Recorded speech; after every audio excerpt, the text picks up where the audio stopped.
Oh, Here we now we're go. live. We are live. Every time. Why do we do this Every every time. Every time? time we wait for the computer to be like, you can talk now. Yes.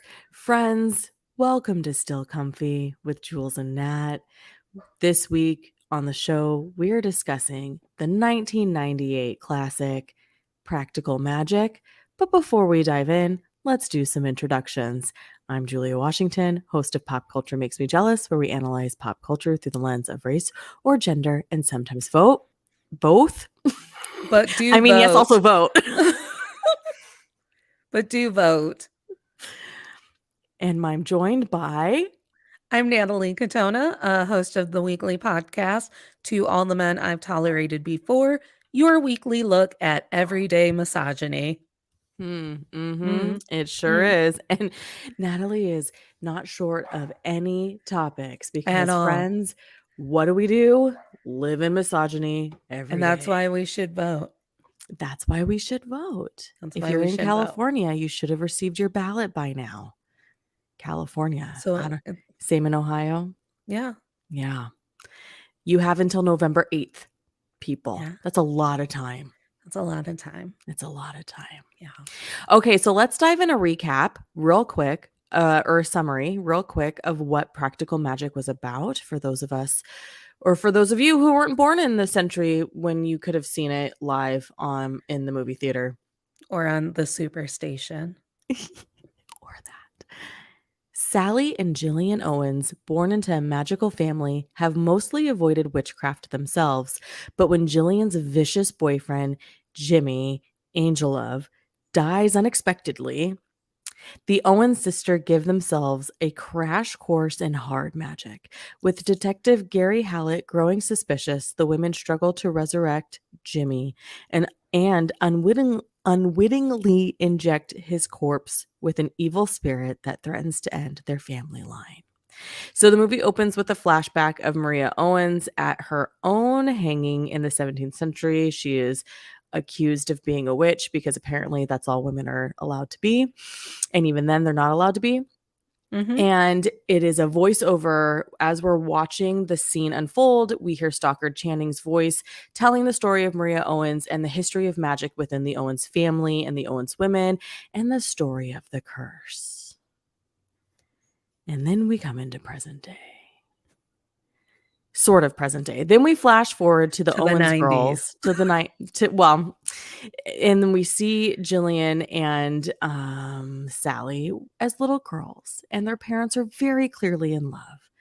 And then their mother hears the sound of the beetle because when Maria realizes that her pregnant self, is not being rescued, she places what turns into a curse that any man who falls in love with an Owens woman will meet an untimely death.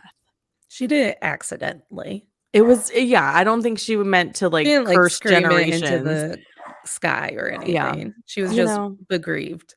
yes. And it's Yes. hard. Being pregnant alone is hard. It's hard. It's hard. And Especially she in was already 1690 something. Yeah, she was already tried to be hanged for witchcraft. And then the whole movie's message is your manifestations come true. So be careful what you're screaming into the night. 100%. 100%. I apologize for my dog. Somebody must be in their front yard doing yard work. And They're she not does allowed. not like that. They're not allowed. Not during our live. Okay, so Natalie, you know me. I like to look up reviews when I'm the one hosting our things. And I have to tell you, our resident misogynist, Roger Ebert, said, Practical Magic is too scary for children and too childish for adults. Who was it made for? On the one hand, you have cute witches making jokes about magic potions and herbal shampoos. And on the other hand, you have a kidnapping by an abusive boyfriend who dies of an overdose, but not for long. Moldy, evil spirits rise up out of the other people's bodies, and teaspoons stir on their own. Okay, Roger. Well, I too read a review, but I don't care about Roger Ebert, so I only read reviews by actual practicing witches. Oh, I love that. And I found an article that broke down a bunch of like witch media and what actually portrays witchcraft in the most respectful and true to nature self. And it was practical magic. So it was for us, Roger. It was for the witches. That's And who it was for. honestly, he's a Pulitzer Prize winner, and I'm kind of thinking, I know the man's dead, but what movie was ever for him to None of review? them. Yeah. It was for us, Roger. Too scary for children and too childish for adults. I saw this movie when I was a child. If it came out in 98, I was 10. Yeah, I was 14 and I watched it and I don't remember being scared. And you know me, Yeah, I and don't you're like scared. intense shit. Yeah. No, I texted people last night and I was like, stop allowing me to tell people that I'm too cool for a favorite movie. And like when people are like, what's your favorite movie? I'm like, it just like really depends on like the temperature and like the way that my hair is laying that day and like what I had for breakfast. I have to like read the vibe. And it's fucking practical magic. It's fucking practical magic. Yeah. I crafted my entire like dream adulthood around practical magic and getting to live the practical magic lifestyle.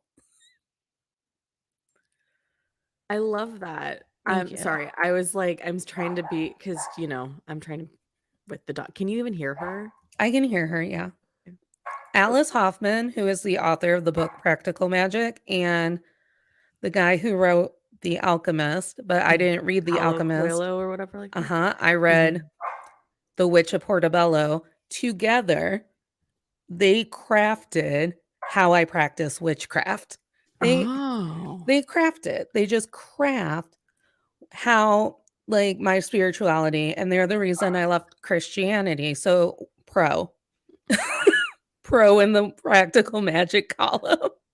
I love that you found reviews from other like practicing like witches and covens and what have you, because that's one of the things that I think is so easy with when I was watching it, I was like, gosh, like the 90s had a lot of like witchy vibes. We had The Craft, we had Practical Magic, we had Buffy the Vampire Slayer, the TV show and the movie, and like a bunch of other things. Teen Witch. I love Teen Witch. Sabrina the Teenaged Witch, and so there was just a whole witchy vibe happening, and I'm not gonna say it's my favorite movie, but I definitely love this movie. I read the book too before the movie came out, and I really enjoyed the book. It's been over 20 years since I've read the book, though. So, 1997 is when I read the book. I was 13 years old. Well, at least the book that you read when you were 13 years old about witches was Practical Magic, because my mother handed me Anne Rice's The Mayfair Witches. Oh, Anne Rice's interesting writing. Right. The sex I read about, to the point where in my adulthood, when I told a guy that was one of my favorite books, when he was like, what's a book I should pick up at a secondhand bookstore to get to know you? And I went, oh, I don't know. Anne Rice's Mayfair Witches. My friend scolded me. She's also a practicing like member of the Witchy Woman Club. And she was like, what did you tell him? And I was like, the Mayfair Witches. And she's like, he's going to read that. And now I want you to list all of the things he's going to think you're into. And I went, fuck. The sex in that book gets weird. Oh, man. Did he ever come back to find you? You know what? I believe that our relationship unraveled shortly thereafter. Okay. I like to think that practical magic just extended the Owens sisters' curse onto my love life. Okay. Yeah. Okay.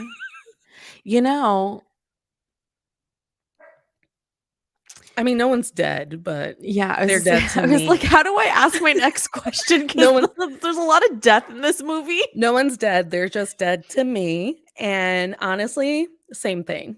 Yeah. Yeah.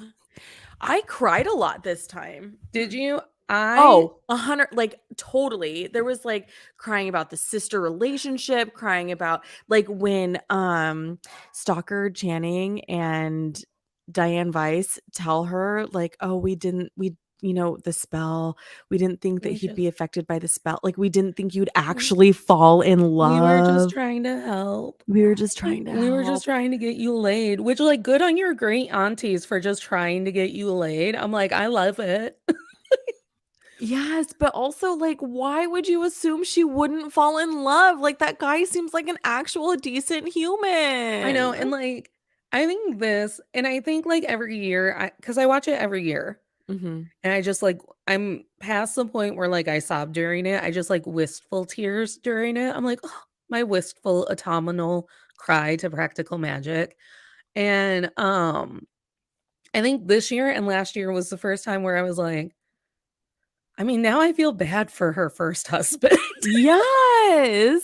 Just some unsuspecting dude who, like, loves produce, and he Mhm. gets hit by a goddamn truck.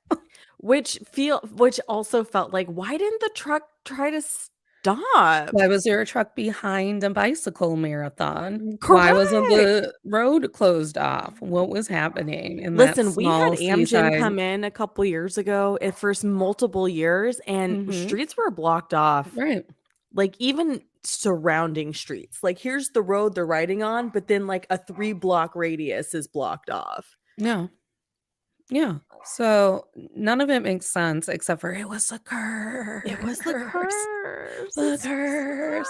I sad. believe, and I might be misremembering because there was like an entire year where I was only reading Alice Hoffman, and somehow none of the Alice Hoffman that everyone else was reading. Oh, that's funny. I did make sure to download a bunch of her books from the library last night in a manic Mhm. craze, but 'Tis the um, season. 'tis the season, and so I believe it's the Rules of Magic, which is kind of a prequel. Now there's 2 prequels and maybe a sequel, and Oh. that goes into Maria's story, and it what I like about Oh. Alice Hoffman's books is that they're like a comforting, like, book series because the witchy ones follow the exact same format.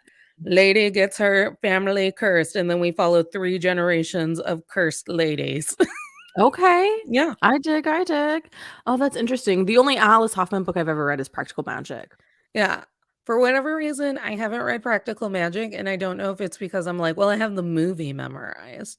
I think I have it on audiobook. That's how I like to read books that I've seen as movies. Yeah, I think I support that. Yeah. That and memoirs. I like read Yeah. you can tell me the stories. I don't need to read it. Just tell me the story.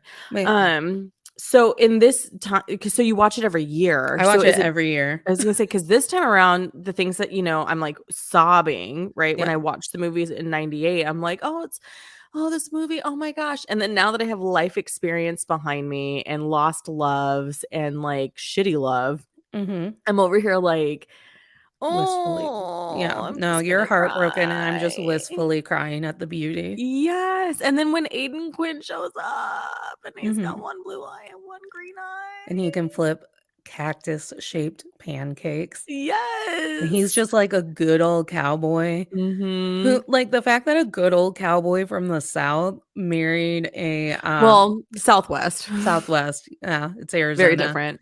The Southwest married a witchy woman who sells lotions and potions to the local, like, yahoos in Yeah, town. yeah. I love it. I so in my perfect adulthood practical magic, when I have fuck it money, I either buy that house or I have some strapping young carpenter build me that house because I'm Mm, eccentric and I have fuck it money. And I mm. only dress like Stockard Channing. Okay, can we talk about their costuming for a moment? Yes. Because I was like, girls, ladies, women, I appreciate that you look like you are in the Victorian era. Is All the this you time. telling us that this is how old you are? Or is this you just having a nod to the fact that you live in a clearly Victorian built home and that you have special magic powers? What I really appreciate about the movie is that you subtly get like all of the forms of witchy woman. So you have like Mhm. Stalker Channing, who is very much like gothic, Victorian, Yes. eccentric auntie witch, the dream. Then you have Diane Beast, who is like cottage core, herbal, like garden witchy. Then you have like Sandra Bullock and Nicole Kidman, Sally and Jilly, who are just like, we're just trying to like blend witches, like broom closet witches. And then you go to the lotions and potions shop, and there's a practitioner who is like modern gothic witchy, who's just like out and proud and just like swathed in black like lace. Yeah. Oh, she yelling at that dog. Well, she's just getting a little out of control. Well, I don't know what to tell you. Sorry, But yeah, listeners. that's what I really appreciate about the movie is that, and I think that's what I picked up the most during this watch around, which is like how they really do somehow focus and yet not focus on the fact that they are everyday witches living in an everyday lifestyle. Yeah, you know what else kind of I felt was kind of cool? Not cool, that's the wrong word. The sister dynamics. Right. So, like, with Jillian and Sally, Sally's clearly the very talented one she's naturally gifted when it comes to witchcraft. And the aunts tell her that, like, "Oh, you're so good." Da, da, da. Even her daughters call her out, like, "You have so much power and you don't use it." And then Jillian's just kind of like, "Well, what am I good for?" And they're like, "You'll find out, dear." And I was like, if that isn't 100% a sister setup where you're just like, but what I loved about it is that they don't let that become a wedge between them. Where in other movies, like when we did A League of Their Own, that's a wedge between Kit and Dottie. Like it creates tension, even though Dottie's still like down for her sister. There's still a wedge, and Kit still has a chip on her shoulder. But with Jillian and Sally, Jillian doesn't have a chip on her shoulder. She's like, "Fuck this shit. I'll get out when I'm ready to get out, and I'll go live my life." And then Sally's like, "Cool, I got you. I miss you terribly, but we're in it together." Proof positive when Jillian calls and is like, "My boyfriend's beating me," and Sally's like, "I got you. Where are you? I'll come get you." Like, there's no issue. Like, they're so tight and close, and I love that because we so often get this sister's clearly the superior one, and then the little sister's chipped about it. Or the other sisters chipped about it. And it's not even like that they're estranged and then the Jimmy drama of it all brings them back together. Like they've clearly kept in contact and they've been writing letters the entire time and getting phone calls when they can. Yep. And then like their blood magic also like hints them off as to what the other one is doing. And you're right. Like it's one of those things where it's like, Jilly, you said, did you tell me that the book focuses more on Jilly than it does Sally? I don't remember. Okay, cool. I've heard that the book focuses more on Jilly's past. And it's not that Jilly isn't talented. I find her magic to just be more volatile, like her volatile spirit. So, like, that plays a role in it too, where like Sally is the calm and steady one, and therefore her magic, even though it's dimmed because she's out of practice, will come back because she is calm and steady. And then we've got Jill over here who's a little wild and a little volatile and poisons her boyfriends. By the way, I think every woman should just like have a list of things that you can keep in your kitchen that will slowly poison someone that needs it. And that's my platform. I believe I said that during Thelma and Louise too. I go, I think we should just murder if we need to. I'm just very concerned that this will be used as evidence one day if somebody tries to accuse you of something. Not if I'm good at it. Oh my God. Not if I take my own advice. Oh my god. But the fact that she didn't think that like overdosing on belladonna would eventually kill her boyfriend. I'm like, "Oh, Jilly, she's like, I just needed to sleep and I needed him to not be on top of me." And I'm like, "Been there." Yeah. Because the intensity of Jimmy Angelo is a very like it's an intensity that I've fallen right into where it's like, "You feel what about me? You're gonna let our love destroy the stars?" And I'm like, "Ooh, dangerous, but also hot." Like more like murderous and also hot. I mean, honestly, like but you get like, especially when you have like a wild, eccentric, like volatile nature like Jilly does, like that is the perfect cocaine guy for you where you're like, I'm addicted to him. He's addicted to me. I'm addicted to him. And and they're I thought I remember Jilly doing drugs, but I might have mixed up like a scene of practical magic with like a scene of Rockstar or something where I'm like, why isn't Julie doing coke? Isn't that why we go and get her? Oh. I don't know. I mean, I just remember her being a smoker in the movie. Was she a smoker in the movie? Yeah, she was a Yeah. smoker in the movie. Yeah. Yeah, and then I didn't forget about the twist about how, like, Jimmy was super abusive and, patterns of behavior with women. I think one of the reasons why I cried also about this film again is how you could literally drop it into 2022 and it still works because of the themes, because of the abuse that's happening towards women. The percentage, the statistics on abuse towards women haven't improved. They're still Yeah. really high. In 30 years, it's nothing's changed. So taking that element, taking this movie and dropping it into 2022, you're just like, fuck, this is still very accurate. And that's also hard. Right. And you can't always trust that your sister is going to fall in love with the cop who's like trying to investigate your boyfriend's murder that you poisoned. Yeah. And then like it's going to work out. Most of the time, Right. everyone fall like the lengths that we go to like avenge the murder of a bad man. I'm like, why? Like so many police resources and we just care that he's gone. So I actually took it as he was investigating all of the women, the murder of all of the Yeah. women. And Okay. I think he was like hired by their families. And then the twist is, oh, he's now dead. Yeah, he's dead. To which I would have gone, and good day, ladies. Thank you for doing my job, and like walked away. Like there needs to be more of that. Like, oh, you took a bad man off of Mhm. the street. Good day, ladies. Goodbye. Yeah, because he's not subjectively bad, he's objectively bad. Right. Like, He's a the bad man. physical abuse that he's bestowed upon, uh, Jillian, and you're just like, "Oh my god." He Like, brands women. yes! This is serial killer shit. Yeah. It's kind of like serial killer shit, but light, because this movie is PG-13 for With a 1998. banging soundtrack. Yes.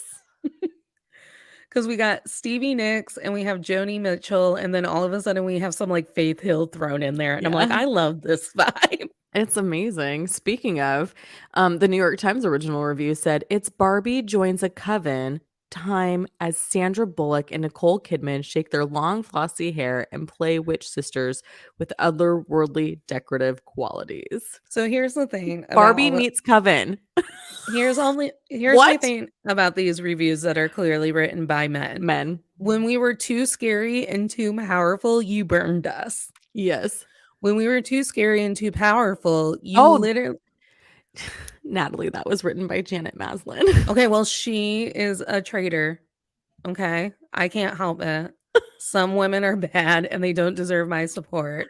Oh my I don't goodness. know more about her except for she's a traitor. And so when we were scary ladies who were powerful, we were bad ladies and you burned us and you hanged us. But then when we're pretty Sandra Bullock and we're just literally trying to run a botanicals store, then we're not real witches too. So it's like, Mhm. which is it, patriarchy? Which is it? Yeah. You can't have it both ways. I didn't get Barbie vibes No, at all. no. None. I'm so angry. I can't believe it. Well, and here's the thing too, like, why do we hate a soft, pretty movie? Like, what about this movie was too pretty that we didn't actually like get a lot out of it? I don't know, because it has all the themes I'm looking for in a movie, or not all the themes, but it has a lot of themes that I think hold really well and are long lasting.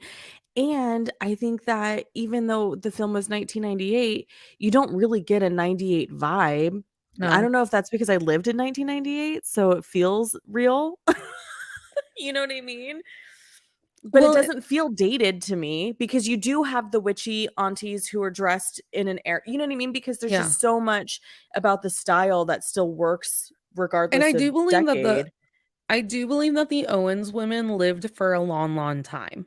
Mm, I believe that was also part of it. except for their mom who died of a broken heart. Right. Women I believe in a lot of folklore, witchy women tend to live for a long, long time, which I I believe believe is it. where the, like, "we eat children to survive," like, Comes from. lore comes from. Yeah. No, we just got good herbs in our skincare. Try it. Yeah. Yeah. I mean, olive oil also Yeah, in and on. just in and on. Mhm. Just in and on. In and on. I love that also Sally is referred to as in the broom closet, which is a very real thing. Mhm. However, is like you can't be on in the broom closet and also the like local apothecary Sally with your kids screaming at you that you have immense power in the street. You're Like, right. Evan Rachel Wood. How about ah, how I didn't realize that was her until this time because my time gap between seeing Practical Magic and then the next time I see Evan Rachel Wood is probably 10 years. yeah, because she's a full ass adult by the next time we see her, right? And like Yeah, she's like, I strawberry think she's your age. Strawberry Universe, no, what's Across the that? universe. Across the Universe, But when Strawberry did that Fields come Forever, out? man. 2010? Another great soundtrack. Oh, Do you 100%. remember when movies had great Oh, soundtracks? yeah. Bodies, Bodies, Bodies has a great soundtrack, and it's like because it's all up here the entire time so you can club. Yeah, 2007. So 9 years. Yeah. But the point is the same. She's a grown ass adult by the time this comes around. You know, I didn't realize how much I didn't realize she had a relationship with Marilyn Manson. Oh, yeah, they almost married people? I don't know, but she procreated with the kid from Billy Elliot. What's his name? I don't know. Oh, I love Billy She Elliot. procreated? Yeah, I don't remember if they were actually married, but they share a child. And then 13, that's right, she was in Oh, that's 13, right, that I was in love 13. 2003. But then, like, her what is his name? He's married to Mara Rooney. Oh, No, Mara that's the sister. Rooney Mara's the sister. What's the other one called? Shit. This is gonna bother me. This is not what we're here for, but now I've No. fallen down. Jamie Bell. I still like, you said his name, and I should have gone, "Aha!" And I'm like, And "No, you I don't don't know. care about white men." He's British, but same thing. The He original white? I know the original white. So they were married, had child, then she enters a relationship with Marilyn Manson. It's abusive, as we've learned Right, Marilyn yeah. Manson relationships are. So she flees essentially with said child. So then Jamie Bell's like, "Whoa, whoa, whoa, where are you taking my kid?" And she was citing like, "We have to be safe. I'm sorry, this includes me saving the child as well." And it was like a whole thing. I don't know if their custody stuff ever got resolved, but then he married or is in relationship with, because they just had a child, Kate Mara. Mm. I was under the impression that Marilyn Manson groomed her when she was, like, 16. I didn't know she was a full-ass mom. Um, You can still get groomed as an adult, I'm yeah, convinced. I was gonna say I feel like you can still get groomed because that was in 2000. Wait, maybe it was in the relationship was before. I just remember, I'm gonna have to fact check. I just remember that she was like, took off to another state in the Middle West somewhere with said child she had with Jamie Bell, and basically like told the court it's for the safety of myself and my child because Brian is dangerous. So I don't know the timeline of her relationships. I just know that she and Jamie Bell were like 10 years ago, probably married. Mm. None of this matters. Let's get back to little The Evan original Rachel Wood white. playing Kylie. Which the little girls do such a good job. Even, Yeah. like, the original little girls that are playing, like, Sally and Jilly, like, such Hmm. a good job. Yeah. Such a wonderful job. The whole movie is just really well done. To the point where you're just like, why can't more movies be femme forward? Why? Uh, because they'd burn us and they'd hang us is Oh, what would Robin, I don't know who this person is. I was looking up who wrote the screenplay. Bo, that's a dude. I can't pronounce his name. I'm not going to try. And that's a woman. Okay. But the Griffin Dune is the director. That's a dude. But they did it such a good job, I think. It's very rare, I feel like, a man can take a female's story, a female femme Maybe positive story, and actually make it maybe good. Hoffman had a really heavy hand in it. Yeah. Maybe. I don't know. I wasn't there. I wasn't there either. Maybe Sandra Bullock and Nicole Kidman just took everything in their own hands. Maybe Stalker Channing was like, I've got this. Yeah. And Stalker Channing does have this. Yeah, she's so good. Oh my God. Everything she's in, she's amazing. I do remember during the press junket that, you know, the scene when they're like, the Jimmy Buffett song comes on, Yeah, and they're in the margaritas or whatever. I remember it was either Nicole Kidman or Sandra Bullock. It might have been Nicole Kidman. Like somebody from Entertainment Tonight, it might have been John Tesh, was like, we heard a rumor that you guys were really actually drinking during that scene. Is it true? And they were like, yeah. Yeah. Because how else are you going to get tequila loose unless there is tequila involved? Like, that's what makes that scene so great, is that they are all different variations of tequila loose. Yes. And then I think this was the first time that I made so at first I thought that like the tequila ritual, the midnight margaritas, was literally just a way to infuse joy back into your home, or joy, to make sure that joy carries into your home, because it's dancing, it's drinking, it's having a good time, and then they're making jokes off of one another. I think this was the first time I made the connection that it was Jimmy's tequila, and that was actually making them bitter towards one another. Oh. Mm-hmm. Yeah. Because the shit that they say, and they're like, I don't even know why I'm saying that. Like, this is, yeah. That's a really good observation that I also didn't take into consideration either. Well, Because then because when they see the bottle and she's like, where did this? It was on the porch, you know? Well, because the thing about the Owens women and it carries throughout the entire movie, is because of the Maria curse, their entire existence has been like around the idea that feelings and words matter, and therefore they're always choosing their words carefully, because once you say it, you can't take the intention back, which is why they have the whole scene where she's like, get your finger down, and she screams, I hope you get chicken pox, and she's screaming at her kid in the middle of the street, we don't hex people, get into the store. And then we later learn that child does That child gets well, and one of the women is like, I'm not saying that they killed this Jimmy guy, I'm saying that like maybe they shook his hand and then he died. Like shit like that happens to them. Yeah. So like the whole weaving of the like words matter and your intentions matter, and the fact that the curse didn't come from an outside source, it literally came from the sorrow and the grief and the anger that Maria just continuously built up into herself until it spread to her baby and down generations. Right. That's a really good point. I mean, it's a generational trauma. In which form? It's witchy generational trauma. It's witchy generational trauma. I also love when she's like, give me something white to write on his chest, and it's whipped cream. And I was like, yes, that is exactly what you do as a practicing witch in the 90s, the 2022s, anytime. Yeah. Is you look around your kitchen and you're like, what did it call for? Black salt. Fuck. I don't know. I'll draw some like charcoal on there, and then I'll put the salt on it, and that counts. That totally I'm counts. not making black salt. Do you know how long that takes? And I'm not buying it on Etsy. Do you know how much that costs to ship?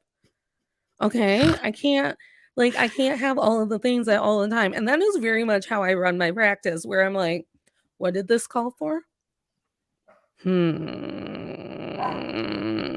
And you know what? We'll just say it 3 times like it's in there. Like the energy and the essence is in there. Imitation vanilla from the kitchen. I will say too that in that scene when they're like, okay, this is, what we chant over and over again, and they're sort of fumbling through it, and then when they sync up, and they start saying it, and they're just sort of in this really great like vibrational moment, repeating the phrase over and over and over again. There's something like really compelling about that, because it's like we at that point, it's like they've always been in sync to an extent, right? And they've always been really close. We have established that already, but in this moment they're not in sync because they don't agree on what to do about Jimmy. And like Sandra Bullock's character's kicking and screaming going into it, but then they click and it happens and it works, and you're just like, damn, that's powerful. Well, and it's like they did it without consulting the aunties, and it's like, no, you always consult your aunties. Like, that's why we have aunties. I also appreciate I paid attention to the grimoires this go around too, and I love that Little Sally's is literally a junk journal. I'm like, oh, because I do that too. Like, you just collage, and then you Yeah. like write down your little protection jar, and it's like next to a really awesome hot shot of J-Lo. You're like, J-Lo, protect me. Please, J-Lo, or protect Please, herself J-Lo. because of her recent marriage. Oh, yeah, and she's back to Ben Affleck, which is Mhm. unfortunate. But it's also what's really moving about the end of the movie, where all of the neighborhood women who have really done the most in perpetuating the outsider feel of the Owens women and, like, keeping them separate and keeping them ostracized. They get one phone call on a phone tree, and and I wrote down, I was like, "Women don't always understand witchcraft in the concept of just women harnessing their power and then using it, or women coming together as a group and together obtaining a goal." I go, but they do understand when you pick up the phone and say, a man is hurting my sister, we need help. Like, that in itself is a power that women across the board, very rarely do you get a phone call like, "I need help getting my sister, a man is hurting her," and some lady is like, "Nah, like, the car's been acting up, I don't know." Right. Right. And again, that leans into the femme forward narrative and themes that this movie holds, especially because they didn't want Sally to be at the top of the phone tree, Mhm. and it just magically happens anyway, but yet they still have the willingness to support and be a part of that. And Well, it, and and I appreciate how the one chick, she's like, Sally's like, "Oh, and Sarah, so I'm surprised you're here." She's like, "Well, I've always wanted to know what the inside of your house looks like." that's what gets me about the end of the movie is, like, the playful curiosity that women will embrace if you tell them that you're practicing, and Mhm. they're like, "Will you?" Like, I have often been scolded because I have shown up to an event without my tarot, and they're like, "You Mm. didn't bring them?" And I'm like, "Well, they're not really a party trick." I was like, "You Right. have to ask me to bring them."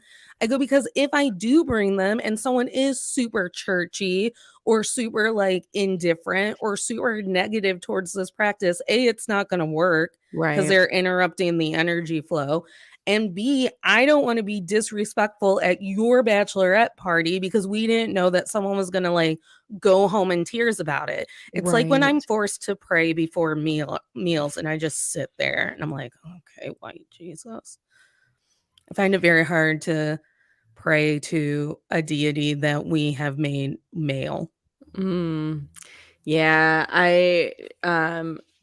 so there are times when I'm like, when we're around religious family and my son's like doesn't really know what to do, part of me is like, I'm not embarrassed. I'm equal parts proud and part equal parts like, oh, maybe I should have like figured out a way to be respectful of this situation, but being, leaning back into the I don't give a shit because that shit was traumatic for me, so I'm not doing that to my kid. It Right. always wins.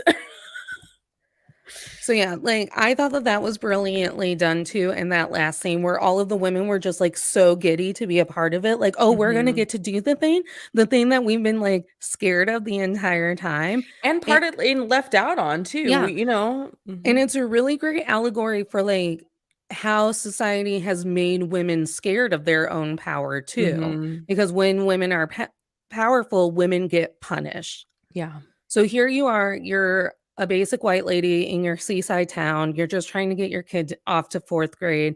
And here are these eccentric as fuck botanical lotions and potions shop owning women who literally probably in your mind get to live the exact life that you're like, man, if only I hadn't given my soul to the conventional ways of the 90s, maybe Mm. I too could have an awesome hat like Stockard Channing. Mm-hmm.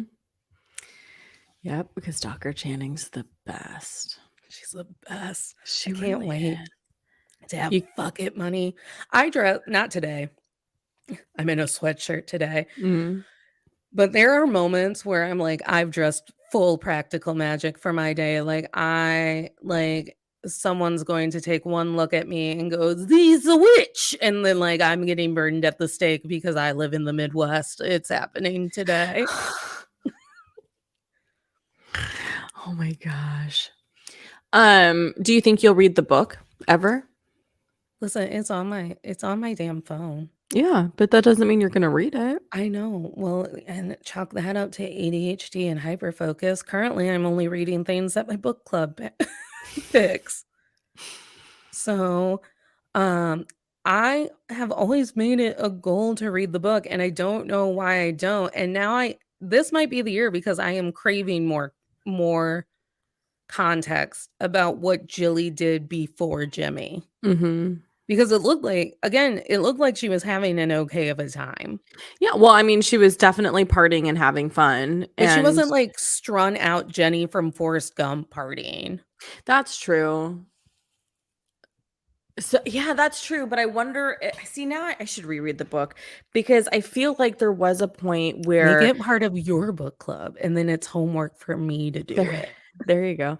Because there's a part of me that vaguely remembers that Jillian was in like a lot more like some kind of trouble before Jimmy shows up. Mhm. But I don't know if that's me inserting from something else or if that was from the book. Well, and I think that Jilly also represents this other class of otherly women where it's like, oh my God, she's just on the road and by herself and sleeping with men and drinking and going to parties and kind of just ending up where the wind takes her. She's very much like Taylor in One Tree Hill season 2 that we'll be covering at 10, but where it's like, we we don't punish these women in our brains, but because we're so closed off to that like idea of like, so you're literally just like living a nomadic lifestyle based on your like gut intuition and like sexual drive and all of it, that we're like, Jilly, stop it. Come home. You're partying too much. Meet a man that the Owens women's curse can kill. Right? You Because too can Sally did hear it the beetle right. sound. Yeah, Sally did everything right, which that scene where she's, like, pulling up the floorboards is so heartbreaking because Yeah. she's the one who set out to never fall in love because she knew it was a death sentence, and then, like, the aunts did some trickery and some They really fuckery did. They to get really her did. laid, Mhm. which, best intentions, worst Yeah. carry out, Yeah. best It's just intentions. maybe cast a spell with somebody who's not as cute and adorable. Right, well, and when I mean, I Jill get it because you don't want your niece to be with like some ogre. right. You want them to be able to read. And be like a good partner while Kind. they're a good partner. See, this Yeah, is just see, I would have ended up doing that. I would have been yeah. shit, she's gonna fall in love. Like it should have been obvious to them when they But chose then him. but also the Owens women, I think a lot of Alice Hoffman's books follow the Owens line. The Owens Oh. women have to reproduce in order for the line to sustain, and Mhm. that's also, like, a huge part of their story. So, like, yeah, we kinda, like, fall in love and then those dudes take off or they're dead, but how else is the line of very powerful witches supposed to go on? Yeah. Honestly, it's not I mean, if we had a better societal structure system, it's really not that bad of an idea to be the only parent in a situation. We just Absolutely need not. to do better at, like, childcare and equity for paying women and all And those all of other the things. other Because things. emotionally or, like, developmentally, when you're raising the human, not having the negative impacts of, uh, um, an, an interesting man is Yeah. nice. Yeah.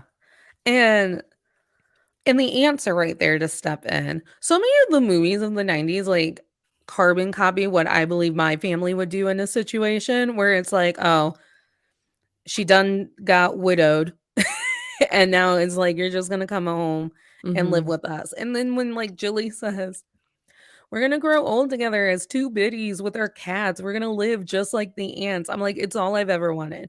Yeah.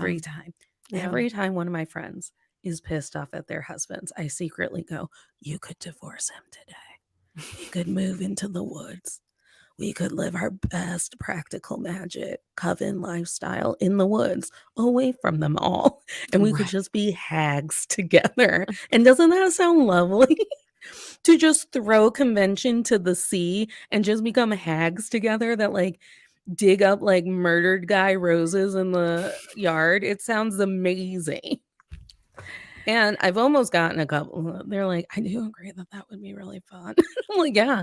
I go, you could divorce him. you could divorce him. It's just a piece of paper. Pieces of paper get lost. Well, and it's registered with a government entity. It'd have to get lost there too. You have to believe in the government to care. You have to believe everything's fake unless if you give no value and no belief to something, it's fake. Also true.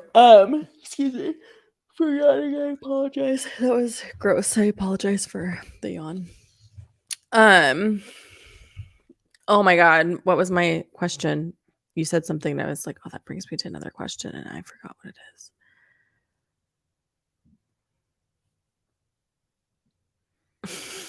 Oh, it's not a question, it's a statement. I really feel like the 90s, what we got a lot of in the 90s, or at least from where my vantage point is a lot of that femme forward feel in films, right? So like we've covered A League of Their Own and Thelma and Louise on this show, and those have very strong female themes, very strong, powerful women. Practical Magic also falls in line with that as well. And then, there's other films too that I can't really come to mind right now, and I should have made the list when I was thinking about it earlier today, but it really, like, we don't see that level of like female power that isn't a message being smacked over the head to the audience. Yes. And to the point where it's like, I don't know how I want to state this. There was an ease and a prettiness. I don't want to say prettiness, but like there's a good aesthetic that we appreciate. There was a sugar going down with the medicine when it came to what Practical Magic was trying to say about women and what happens to their power. Yeah. Even with Thelma and Louise, they made sure that there was enough fucking comedy and that Gina Davis always looked gorgeous, that there was sugar with the medicine coming down. Yeah.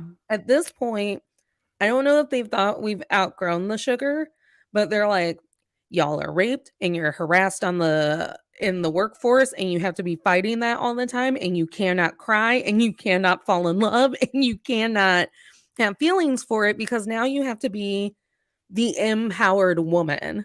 So I wonder if the glamorization, it's not glamour, that's the wrong word, but I wonder if the beautification of how the 90s presented it is this is the backlash to it. Now we just want gritty, and now we just want this. We just want gritty. But I also I struggle with grit. Like, yes, give me the reality and the horrors of what's our history, because hello.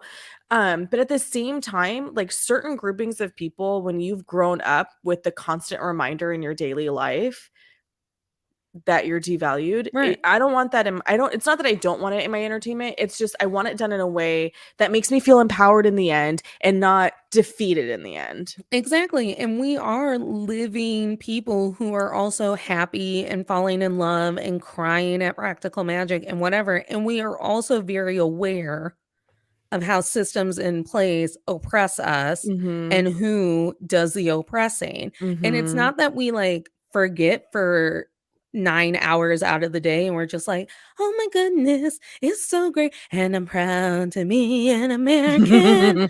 No, it's like we always know, but shit, someone's got to get the kids to school, someone has to find the cat when she's lost, someone has to cut down the roses. And there's so much joy and beauty to the feminine side of love.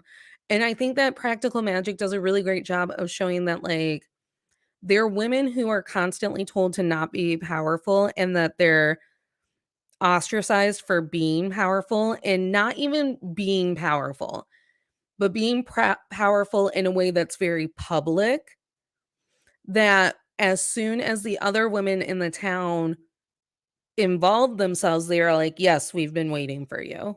Yeah, and it become in that very inclusivity, right? Like it's almost as if I choose to believe that after that scenario, and they do show us at the end Hmm. too, because it's showing the group when people coming to the house and showing the aftermath being very positive. And I choose to believe that positivity continues, that they were able to change the trajectory of what they were known for Hmm. and now accepted. And that's what a lot of movies from the 90s I feel like tend to do. Like the end of Thelma and Louise is devastating, but you still walked out of that movie theater going, fuck yes, we are awesome. Yeah. And we got this. And I And think holy shit. unfortunately, like, the way that we talk to one another about our differences has become so heated that now we can't be pretty about things. Right. Like it's here's like, okay. You think you have it bad? And and there's this ability to do confirmation bias now. Like we can find rather than finding information to help us expand our thoughts and opinions, we're finding information that confirms our thoughts and opinions. And that's just bad. That's not you that's critical thinking is the answer because Mhm. critical thinking teaches us to expand our opinions and learn from things. Whereas if I say, well, all white people are, I don't know, something horrific, and then I find an article that proves I it, love like, I love that you can't ever insult people, and I'm like, "Hey, ladies, did you get your poison herbs to keep in your cabinet? Jimmies are everywhere, and this is your friendly reminder that we can poison them secretly in their yeah, tequila or whatever vice they got." in their device of choice. I think I was raised by a cop, so don't ever incriminate yourself. Um, but there is this element now where it does feel very much like, well, why won't you listen to me? Listen to Yeah, me. Oh my God, listen to me. And it's like, if we're all demanding to being listened to, then how can we actually hear what right. someone's trying to And say? if we're always focusing on how everything has fucked us, where's the love and the joy that gets us through the day? I think that's what the Mhm. fucking pandemic taught us, where it's like, oh, if I literally don't say at least 3 times a day, at least I have a cat and she's the prettiest cat in the world. And I just go down the spiral where it's like the world is shut down, people are dying, groceries are hiking, like Mhm. all of that, then like, where is the compulsion to go on? Right.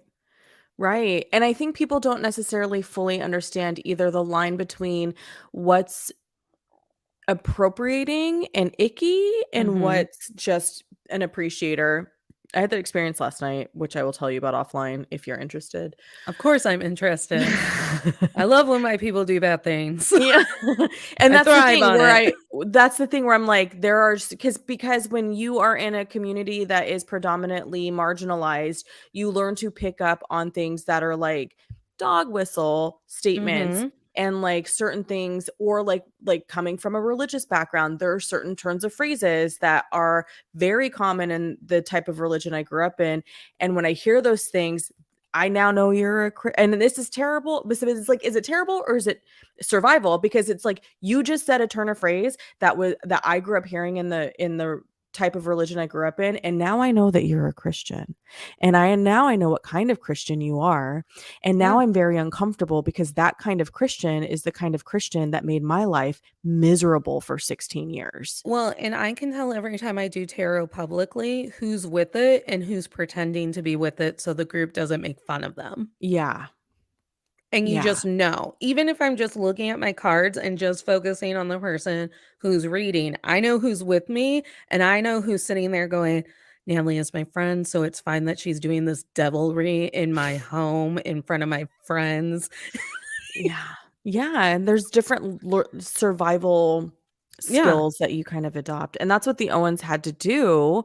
And I think that's what Sally's so scared of. Like she's tired of having to do the defense It's They tiring. both are, actually. That's why Jillian flees. She's like, "Fuck this shit. I wanna go where no one knows us." It's true. It's tiring on all fronts. Like, it's tiring to constantly have men in my DMs being like, "Would you like to hear how women have hurt me?" And I'm like, "No, go tell Joe Rogan." Like, I Yeah. hear he's making a lot of money. Yeah, on last week's episode of the show, my guest and I were talking about, like, the difference between when women behave in the patriarchy and when the patriarchy exists. For Mhm. women, it's a survival mechanism, so I can't really fault them. I mean, I can, but not to the same degree because they're trying to survive and they have to, like, this is just part of the metamorphosis, and there's fear in breaking away from that to be strong. Whereas men just do it because that's all they've ever known and they don't think that there's anything wrong with it. And there's also this idea that if you started small and if you started scared and whatever, the moment that you become powerful or rich or any of it, we turn our back to you. Like, Mm, whatever, sell out. It's like, right. I was just literally trying to collect the paper that everyone else is collecting. Yeah, I'd Yeah, like to be comfortable too, it guys. it happens I'd with like to pay my student loans and eat dinner every right. day. It happens all the time with my favorite people to stand up for, the cast of Critical Role. Mhm. Critical Role in my mind, and you and I have talked about this, where it's like when small businesses make money and make money to the point where Amazon could like be like, "Oh, you're making money." They still get to be a small self-owned business because they're still doing it all on their own. Right. So like Critical Role has merch and like tours and ad space, and they're fucking making money. Good for them. They have a cartoon now. Yeah. And like in my head, I'm like, my friends are making money. Thank God. It's all we've ever wanted because Yeah. now I know that my content will stay for free and I will get to enjoy them to the fullest in all of the Mhm. ways that I could be enjoying them. But Absolutely. then the Reddit's like, "I'm tired of us pretending that these people are just kind people making these videos out of the kindness of their heart. Why don't they deserve to get paid?" I ask you, why do they not Mhm. deserve to get paid? Yeah, because it takes a lot of work. There's so much that goes into it, and I love people when they say things like, "Well, I shouldn't have to pay you that much because I could do what you do." It's like, "Could you Then though? do Because there's a it. reason why you called me." And everyone who started a D&D stream a la Matt Mercer's way to do it are hoping for that big $1,000,000 Mhm. check. Mhm. So don't fault them for making money. Don't look at her shampoo bottle, Mr. Copman, and be like, "I've never paid this much for shampoo." Yeah, well, it's gonna stop you from going bald. Yeah, which is what every man wants Gonna anyway, quiet your male because fragility. if I have to sit through one more hair commercial because a man felt bad about balding, but we Yeah. still don't have science and medical science behind menopause, you can go fuck Or yourself. menstruation. Or menstruation. New York Times is touting how little everybody knows about the clitoris, and I'm just It like, I right. can't take it anymore. Stop reminding us that the world doesn't give a shit about our health. Is my birth control slowly poisoning me or not? Every podcast has a different set of articles. Right, right. Okay, final thoughts of the night. What's your comfort level? Are you still comfy with this movie? I'm in love with this I movie. feel like At the some answer was so obvious considering you say it that you watch it every year. I watch it every year. It literally will be, I know that I will have made it, and you all will know that I have made it when I am literally living in whatever little fucking sea town that is, dressed like Stalker Channing, scaring children, but also making women like half-ass look at their husbands going, "Is he great?" No. They're on an island, no? They're on an island? Cool, I can't wait to be on an island. Yeah. Like, I can't wait to bounce between my seaside cliff in the Mediterranean when I wanna be Donna for Mamma Mia, and Yeah. then my little Cape Town. Because sometimes I like the idea, like, tropical ocean is great, but, like, have you ever been on a porch wrapped in a, Yeah. sweater waiting for your long lost love to come home from the Yeah, the sea? Oregon coast is like that. It's very cold. It will go in the summer and it'll be 110 where I live and it'll be like 50 degrees at the So I want coast. both, and when I have fucking money, I will have both. And thank you, Practical Magic, for the Witch of Portobello for accidentally handing me a religion that I could go, "No, I don't want to be a Christian anymore. They don't like me. I'm a lady." Yes, yes. I agree. I'm also still comfy with this movie. Like I said earlier, I feel like you could take this exact film and drop it into 2022. You could release it this Friday Mhm. and it would not feel aged or dated in any way, shape, or form. Including with all the women who are in it. Correct. And it makes me sad that we still haven't made any progress in terms of reducing violence against women. With that said, you leave this movie feeling very empowered. And Mhm. that's all I want from a film sometimes. Well, and I love a film that will remind us that, like, sisterhood and the power of feminine love is always the answer. Yes. Yes, like, ladies, You they're gonna tell you that we need to be separate, that you But can't have female friends it's because part of the women are patriarchy. terrible. But Loving the tr women is and always will be the answer. Also, it might actually make you come a time or two. the truth is out there. The truth is out there. Stop No, listening no, to the no, no. men telling us that Right. women are stupid. Did you notice they didn't call that cop once to try and solve their problems? Oh, not at all, not at all. I mean, Sandra Bullock did try to, like, convince Level Jillian with that they them. yeah, but, like, so then it's well, is it because of the spell you cast, when you were 10, Sally? Right. Or do you really wanna come clean? I think it's because of the spell you cast at 10, Sally. He received it. He was Receive. waiting for you. He He needs also you wished for too. you. Right. I'm not saying don't fall in love and like don't get dick down if you want to get dick down, but like also know where your bread and butter is. And it's not with the patriarchy. And it's not for men who pretend like they're not in the patriarchy because they've been nice to you 3 times. Yeah. Yeah. With that said, tell everybody where they can find you. My name is Natalie Katona. I'm the host of To All the Men I've Tolerated Before. Want to see more of me on the internet? There's no shortage. You could subscribe right now to Men I've Tolerated Pod on Instagram, and then you could hear us talk about One Tree Hill.